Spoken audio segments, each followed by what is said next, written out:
আল্লাহ তাআলা আপনাকে নিষেধ করেছেন কোনো প্রকার সুদি কাজ কারবারের সাথে কোনো মুসলিম জড়িত থাকতে পারে না। কোনো প্রকার সুদি কাজ কারবারের সাথে, সুদের সাথে কোনো মুসলিম জড়িত থাকতে পারে না। সুদ হচ্ছে আল্লাহর লানতের কাজ, সুদ হচ্ছে ধ্বংসাত্মক পাপ, সুদ হচ্ছে সবচেয়ে নিকৃষ্ট ঘৃণিত পাপ।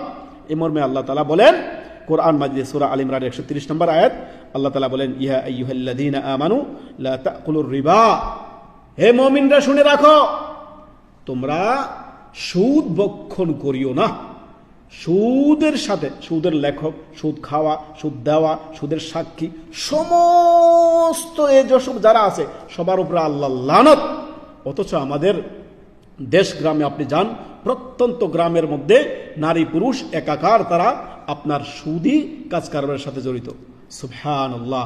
আল্লাহ ওই সকল আপনার মুসলিমদেরকে বোঝার তৌফিক দান করুন। যেই সুদকে মুহাম্মদ সাল্লাল্লাহু আলাইহি ওয়াসাল্লাম দাফন করে গেছেন কিয়ামত পর্যন্ত, যেই সুদ খাওয়া হচ্ছে কুকুর শুকুর খাওয়ার থেকেও নিকৃষ্ট, যেই সুদকে কিয়ামত পর্যন্ত হারাম করা হয়েছে কোরআন হাদিস দ্বারা, সেই সুদ আমাদের সমাজে নারী পুরুষরা, মুসলিমরা নির্দ্বিধায় খাচ্ছে। আল্লাহু আকবার, কত বড় আযাবের কাজ। যে ব্যক্তি সুদ খায় তার দোয়া কিভাবে কবুল হতে? হারাম বক্ষণ করে, মালবাসু হারাম, মাশরাবু হারাম, তার খাবার হারাম, তার পানিও হারাম।